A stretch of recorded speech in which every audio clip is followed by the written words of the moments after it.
பிரதமரின் பாராட்டு வாங்கிய காரணத்தால் சிட்டுக்குருவிகளை பாதுகாக்கும் உதகை மக்களின் சேவை நாடு முழுவதும் கவனத்தை ஈர்த்துள்ளது.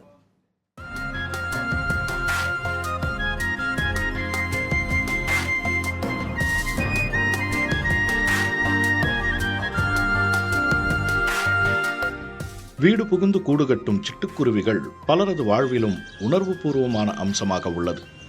மறுபுறம் அறிவியல் வளர்ச்சியின் காரணமாக சிட்டுக்குருவிகளின் எண்ணிக்கையும் அருகி வருகிறது. இந்நிலையில்தான் உதகையில் காலங்காலமாக சிட்டுக்குருவிகளை பாதுகாத்து வரும் பறவை ஆர்வலர்களுக்கு மனதின் குரல் நிகழ்ச்சியில் பிரதமர் நரேந்திர மோடி பாராட்டு தெரிவித்தார். சிறிய பெட்டிகளை முற்றத்தில் அமைத்து பராமரிப்பதோடு இவற்றிற்கு உணவு அளித்து வருவதை வழக்கமாக கொண்டிருக்கின்றனர் உதகை மக்கள்.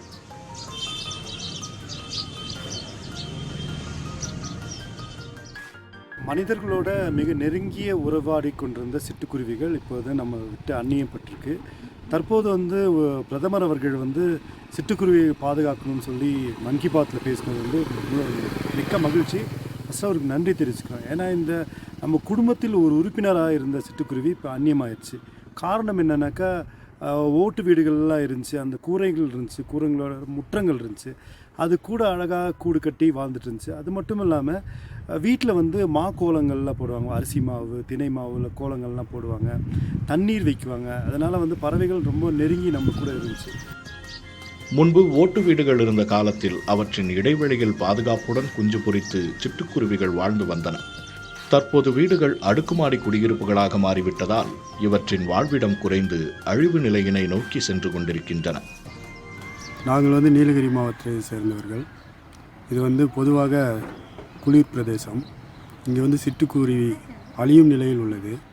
இதை பாதுகாக்கும் வகையில் நாங்கள் வீட்டில் அட்டைப்பெட்டியை வைத்து அதில் வைக்கிப்புல் இதெல்லாம் வைத்து அந்த குருவிகளை வளர்க்கும் நோக்கத்தில் பணியை செய்து கொண்டிருக்கிறோம். அடுத்த தலைமுறைக்கு சிட்டுக்குருவி என்பதை காண்பிக்க நாங்கள் இதை முயற்சி செய்து கொண்டிருக்கிறோம். எங்களோட வீட்டு பக்கத்தில் பெட்டி வச்சுருப்போம். அந்த பெட்டிக்குள்ளே பார்த்தீங்கன்னா வக்கிப்புல்லாம் வச்சுருவோம். அப்போ அந்த சிட்டுக்குருவி பார்த்தீங்கன்னா அந்த வக்கிப்புல்ல இரவு நேரம் எந்த நேரம்னு சொல்ல முடியாது. அந்த நேரத்தில் சிட்டுக்குருவிலாம் உறங்கும். தொடர்ந்து அந்த சிட்டுக்குருவி அழிவுலேருந்து நாங்கள் அதை மீண்டு காப்பாற்றி கொண்டு வந்துட்டுருக்கோம். ஒவ்வொரு பகுதி நீலகிரி மாவட்டத்தில் தொடர்ந்து அதை நாங்கள் பண்ணிகிட்ருக்கோம். அந்த அழிவுலேருந்து மேலே கொண்டு வரணும், அதுங்களை காப்பாற்றி கொண்டு வரணும் அப்படின்ற சமூக எங்களுக்கு ஆர்வம். அது வீடுகளில் அரிசி, ராகி, தினை மாவுகளை கொண்டு கோலங்கள் போட்ட காலங்கள் மாறியதால் இவற்றின் உணவு பற்றாக்குறையை போக்க பொதுமக்களும் ஒத்துழைக்க வேண்டும் என்கின்றனர் சிட்டுக்குருவி நேசர்கள். புதிய தலைமுறைக்காக உதகை செய்தியாளர் ஜான்சன்.